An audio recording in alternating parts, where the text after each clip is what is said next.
Are you really a human? Can you trust what you see in the mirror? Can you trust the people around you?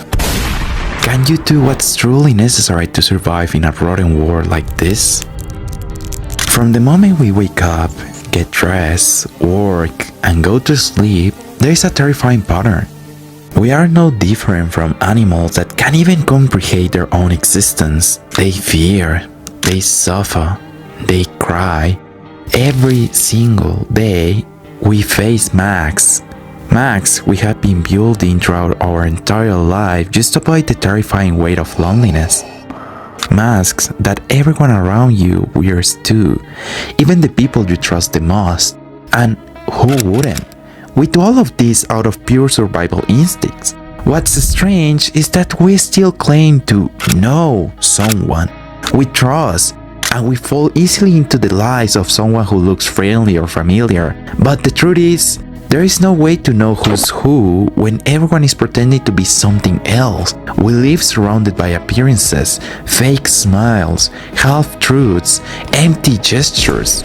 We cling to the idea that we live in a peaceful world, when in reality, even the media lies straight to our faces, where all it takes is one small change: the weather, your routine, your sense of safety, your trust, to realize how fragile the masks you have been building for years really is. Will anyone in this world truly withstand a real change? Because there are moments in life that prove the opposite: the death of someone you love, a breakup, losing your job, or living a repetitive life trapped in your own loneliness. That's why at the end of the day, when the lights are off, when you look at yourself in the mirror one more time, the only thing left to ask is whether what you did today, or even what you have done with your entire life, was ever the right thing to do. I have never been more convinced of this idea than after playing No, I'm Not a Human. I found this game while wandering around Steam. After letting my eyes drift below the furry versus hentai, I stumbled upon the game that, although in a small way, ended up changing something in my life that turned out to be surprisingly meaningful. More than just a game where you make choices, it's something that fits disturbingly well with the reality we face every day as human beings. The questioning of identity, the fragility of trust, the moral transformation that happens under pressure. No, I'm Not a Human is literally built around these three elements. A place where trusting simple appearances or histories can get you killed. A test where every face, every pair of eyes, every hand might be something far more dangerous than just an imitation.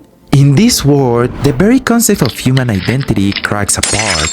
Because even more than what kills us physically, we should fear what's quietly killing us inside. And honestly, I'm surprised by how much complexity this kind of game has, especially considering it was developed by Trioscast, an indie studio. Its beta released on June 9 on Steam, and the full version finally launched on September 15 in 2025, a survival horror with psychological terror under a first-person premise, with a score on Metacritic of... well, let's be honest, I don't trust that platform anymore after what happened with Concord. Still, this game was incredibly impressive with the narrative and history it presented, so let me introduce you to the world of...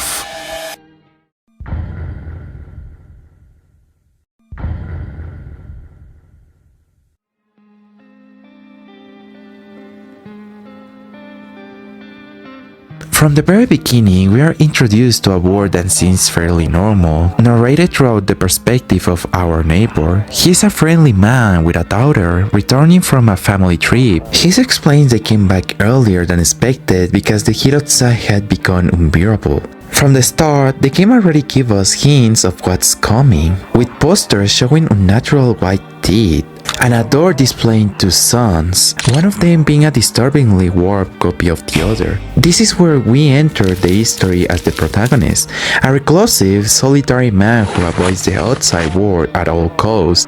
All of this stems from a lifetime of broken relationships with his family, especially with his father, who on his deathbed left him a house where the entire history will unfold. Our neighbor explains the situation happening in the world. It's impossible to go outside during the day because of the extreme heat, so we must manage our resources wisely. But more importantly, something out there exists. Something known as the visitors. Creature says to be extremely dangerous. He advises us to always have company inside the house at night to avoid whatever those monsters are. Our protagonist reluctantly agrees, since he's never been someone who enjoys being around people. During our first night, two strangers arrived to our door. A very tall man who was injured in a fight at a nearby bar, and a terrified woman who seems to have escaped a violent situation. Following our neighbor's advice, we let them both in, hoping to avoid whatever walks throughout the streets at night. Once we survived the first night with company, the neighbor's warning began to prove true. The sun now reaches temperatures so extreme, it can literally char anyone who stands beneath it. And nighttime provides no safety either, because creatures capable of imitating human appearances and behaviors begin to wander the streets. The visitors. To knock on doors with one purpose, to wipe out anything alive that opens to them. Nobody knows what they are or where they came from. What is certain is that they are extremely dangerous, and if you let one inside by mistake, you will suffer the consequences.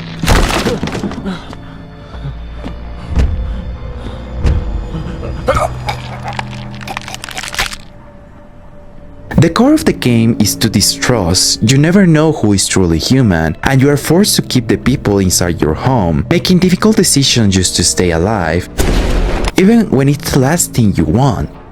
Still, the game gives us clues to help identify possible visitors. By watching the TV, we learn that the visitors have unnatural perfect white teeth and dirt under their fingernails. With this new knowledge, we start checking the strangers we let in the night before. When we go to the tall man first and ask him to let us examine him, he responds with something that becomes crucial for the entire history. Everything is screwed. Don't you think we are all heading to some kind of hell? And then he raises the real question. What if these tests are unreliable?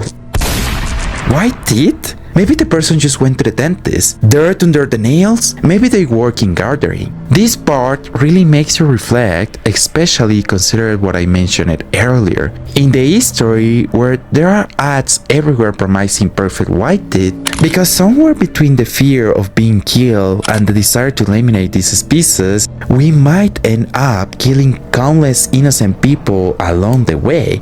And if you do that, what makes you any different from the things that appear at night? Once we confirm that the tall man is not a visitor, we move on to investigate the women we also let in.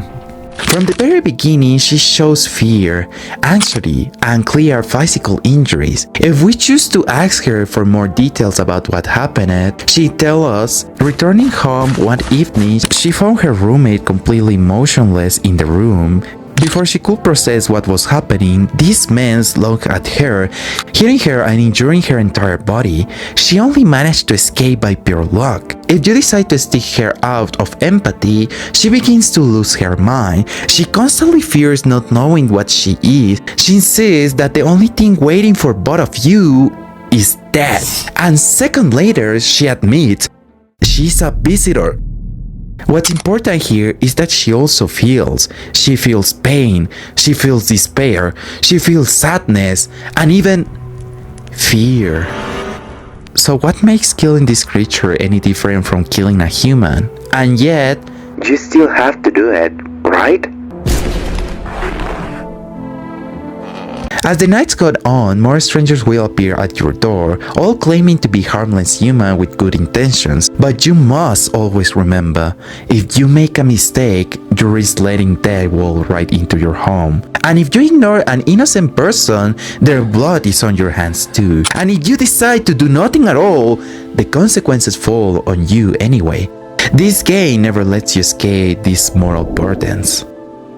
We return to the TV, which now gives us new clues of how to identify visitors, red eyes and fungal growth in their armpits. But besides those useful hints, the broadcasts also mention the rise of an organization called Justifies. They presented themselves as an independent force meant to protect the citizens and exterminate the visitors that have been terrorizing everyone. However, even though this sounds like good news, the relief doesn't last long. We are also informed that a suspicious figure has been reported, a pale-skinned, extremely tall teen man who has been terrifying and killing victims across the area. That same night, if we look through our window, we can see the same man staring directly at us. Surrounded by the bodies of soldiers he has killed and hung like trophies. When we approach the door, he's standing right there, and he asks, "Are you alone?" Here is where we understand the importance of always having someone in your house, because if there is no one with you... Every character in this world has their own history, their own tragedy inside a corrupted and collapsing society. As we progress, we meet characters like Jack Black, Chicken jockey, an edgy kid, a teacher, and the person who will absolutely ruin your financially. I mean, this girl right here. However, there are characters who stand out much more than others, like this guy for example. From the very beginning, he tells us he's freezing, even though he's wrapped in multiple jackets and the world outside is scorching hot. He says the emptiness inside him makes him feel cold. If we trust this person and tell him he can fully rely on us, in just a few seconds he shows us what's actually hiding under that jacket. In the blink of an eye, everyone in the room dies instantly. There are no questions to ask, no answer left to give, we just know what has to be done.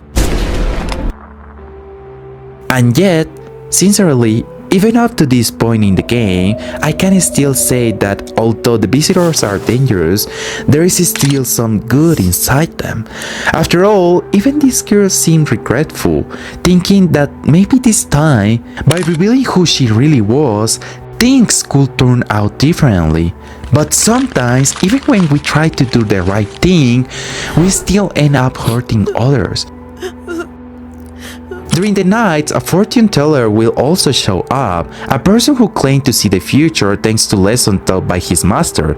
He insists we must let a cat into our house. The importance of this cat is that we can pet it.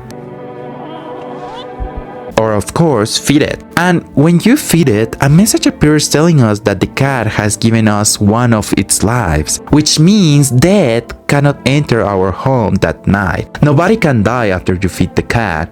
Even that won't save us from the deathful fire. These groups call themselves the saviors of humanity, the ones who protect the citizens. But through the radio and through the histories of the people who pass through our home, they are described as careless, ruthless, and even called monsters. And if that's true, who is the real danger in this world? The fire will knock on your door every single night, telling you they need to take people to quarantine them and check if there are visitors. They claim the process is fast and that once confirmed human, they will be returned home safe and sound. Or maybe not. The media constantly give us new methods to identify intruders, new products invented just to be sold, companies exploding a global crisis and people's desperation to profit from fear. Cameras, energy drinks, soul-purifying services, calls with the strangers. Inside our house, we will sometimes see garbage bags appear. These tell us a visitor is among us, killing each person inside one by one. And there is someone in particular who reveals herself to be one of them from the very start, the dancer who brought the cat into our house. When we inspect her and see she matches all the characteristics of a visitor, red eyes, perfect white teeth, blackened nails, there is no choice left, we have to end her. But wait a minute. This girl refuses to die, and she insists that this is exactly what she wants, that you are her favorite. But who exactly is the visitor talking about? What was she really looking for? Why are we their favorites? As the nights go on, the fight becomes more and more furious, demanding that we need to hand over more and more people so they can inspect them, even though they haven't brought back a single one of those they took. This whole dynamic becomes like feeding on starving wolves every night, and that's not the only thing haunting us. There is also the Pale Man, a creature that brings us dead everywhere it walks. If you still have enough people inside your house at this point, he will simply walk away, but not without telling us that it's nothing personal, that everything he does are just ordered from something far superior to him. Now we have two clues that something or someone is behind all of these monstrous beings. The TV won't bring us any look either. People all over the area have gone insane, claiming justice in their own hands. Outside our home, the world has turned into hell itself. Buildings burning, people being murdered, screams everywhere. Looking more closely, we see a man armed to the teeth, bringing destruction and misery anywhere he goes. This person standing at our door isn't sane at all. He has human fingers hanging around his neck and demands that we prove we are no visitors. If for some reason we show any sign of being one of them, he will aim his gun at us, leaving us no option but to shoot him first. The heat of our own blood rushes through our entire body. It's a wound that will eventually take our life. But even that isn't enough to stop us. Our purpose changes. We are done with the injustice of the people who prey on the weak. We refuse to be the fragile ones, the victims of the history. Without hesitating for even a second, we end the life of this plague. And not only that, we will do it every single one of them. If instead we have no signals of being a visitor, this man reveals in one of his dialogues that he is the brother of our neighbor. And that's because of the cruelty of this broken world, he couldn't even defend his wife or daughter, dying helplessly. At this point, after seeing what the visitors do, what the fight does, what the rebels do, and what the nature itself does, what exactly separates the cruelty of any of them? Has the world always been this rotten? The answer lies within the TV commercial the next day. It seems insanity has reached its limit. Some people have started their own death cult, worshipping the concept of dying. They might even be disguised visitors, responsible for countless murders in the name of sacrifice. If you stop for a moment and look at the TV broadcast, you will see constant reports blaming random individuals for burning houses or committing murders. But on the radio, there are always people insisting that the fire is the one burning houses and slaughtering most of the population in their so-called mission. Maybe everything the TV says is just a massive cover-up to hide the horrors themselves have committed. The world outside our house is collapsing. You will find nothing but death, people screaming for help, dogs eating rotting flesh, and northern lights across the sky. Take a second to really look at them, because they are important. Soon enough, the cultists mentioned in the news will appear at our door, claiming that our house is perfect because it's flavored by death. They want to stay with us, to live in a place so wonderful where death seems to be everywhere. If you accept them and take care of each one of them, you can join them, becoming a fanatic of death, building an altar, and sacrificing yourself for a religion that maybe never had meaning to begin with. All that's left after your death in darkness, eternal peace, no cosmic knowledge, no joy, no fear, just an endless void. And after thinking about it, none of these people were actually visitors, and I can confirm it myself. They are not people who want to control you. There are no monsters disguised among humans. They are just another religion, like the many others that exist even today. The only difference is that their purpose is to embrace what eventually happens to every single one of us, and that is death. If this ending is an analogy about death, then there must also be a day when you are born.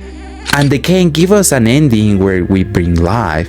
If we accept these women into our house and survive multiple nights with her, as long as the fire doesn't take her away, we will eventually discover that her belly keeps growing until she finally gives birth to a child.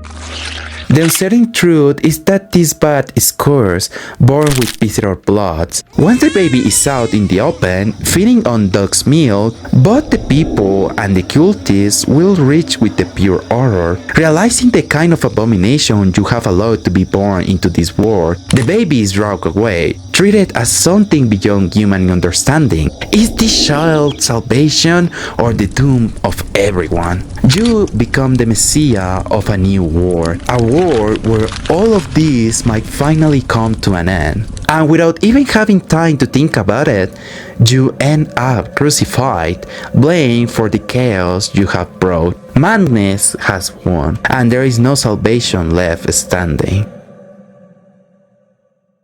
Unlike other endings, if you survive more nights, meeting new people and dodging death at every turn, you will encounter characters like a teacher, a girl without eyes, a widow carrying her dead husband, and Speed. The news won't get any better. The TV keeps lying, claiming that the fire is saving more and more people, and companies keep selling useless products as a war collapses. But none of that matters if you stop for a second and listen to the radio. On the radio, you hear the truth. Creatures tearing people apart, the fire killing civilians in massive numbers, and society falling deeper into chaos.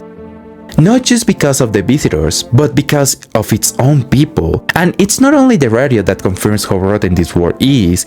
If you insist on talking to the teacher, the eyeless woman, or the widow carrying her husband, you will understand the level of hell they have lived in.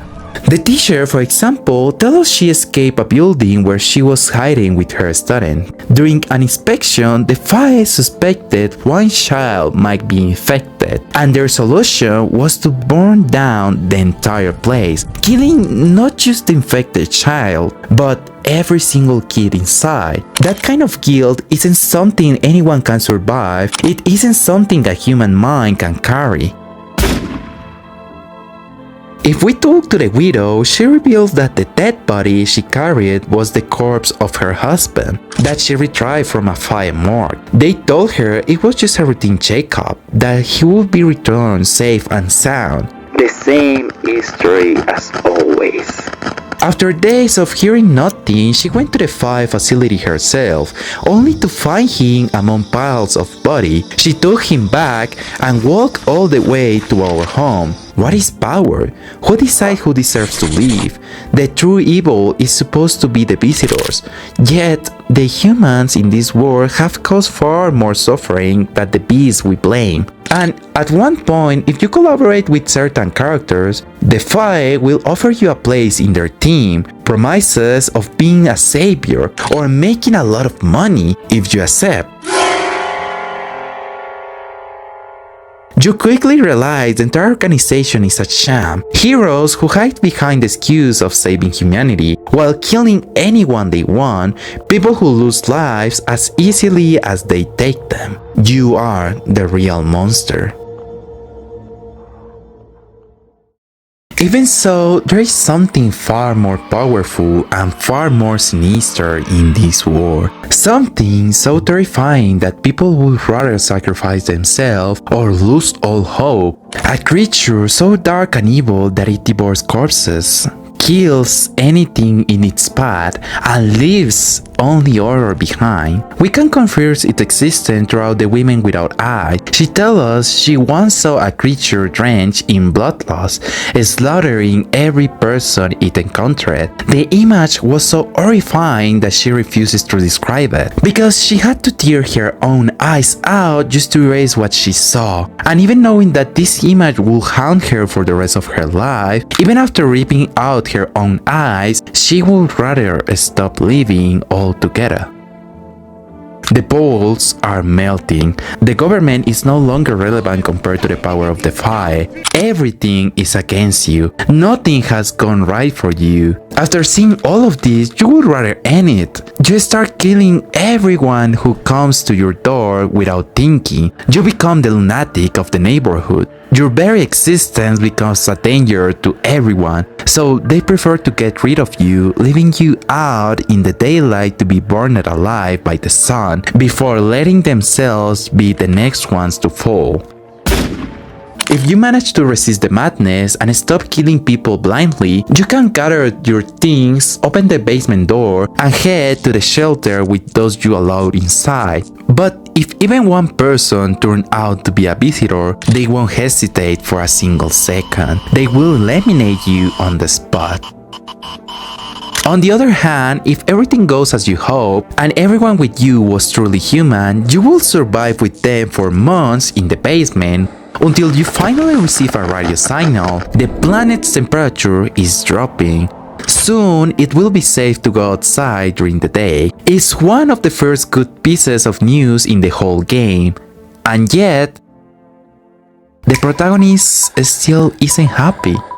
Remember, from the beginning, he was a reserved person. He hated socializing, and above all, he lived without any purpose at all. But there is an ending where the protagonist finally finds something that makes life feel meaningful. The seer. The person who told us from the very beginning to let the cat inside. If you fully trust this person, you will discover that your basement has an area of loose soil. Following the seer's instructions, you will dig deeper and deeper until you find a reward hidden in the earth. After several days of digging, you will discover a man deep inside the mine. He is exhausted, hopeless, lost, waiting for his companion who ventured even deeper into something that shouldn't exist. They didn't go down out of curiosity, they went because something was calling them, something strange. They suspected it might be a place where the visitors move. Without hesitations, you jump into an unknown place where no one has ever returned. Suddenly, there is darkness, and then you find yourself above the ocean. Silence, calm, complete stillness. But what stands out the most is the strange cloud-like figure and the auroras in the sky, the same auroras you saw on the nights of mass killings. And if you think about it,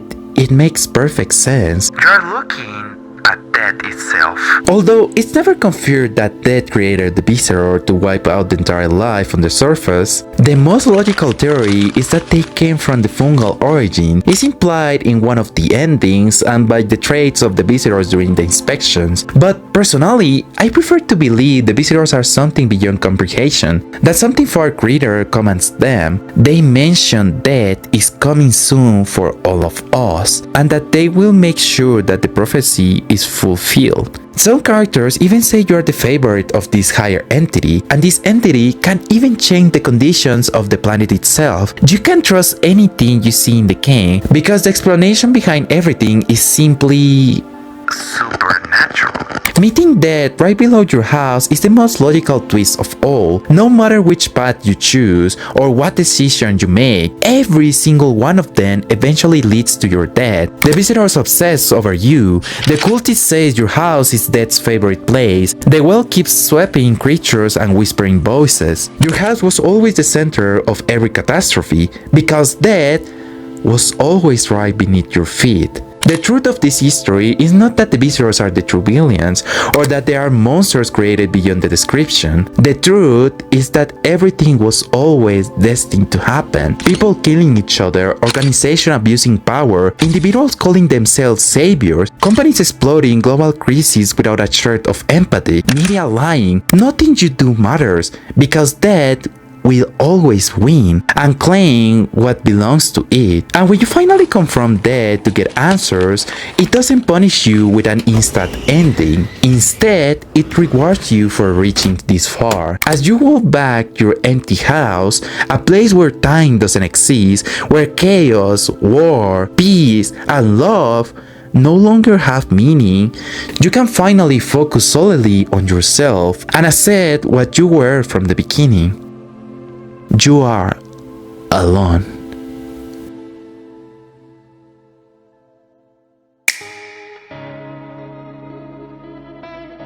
I will be honest with you, I don't like to make those predictable videos that go, this game is a critic of society. Because at this point, that's nothing special. I believe this game has much more beautiful and much more important things to offer. The stories told here are full of love, hate, fear, empathy, madness. Every character carries emotion and trauma that changed them forever in a world where good and evil no longer exist, only law and power. It's a perfect example of the end justifies the means. There is no true humanity when your only goal is to survive death. What makes you different from an animal that kills others to stay alive? This game shows us that human behavior has nothing to do with logic. Some people stay kind even in a crisis, others fall into madness, and others simply accept their fate. In a world where order no longer exists, only beasts remain, and the real danger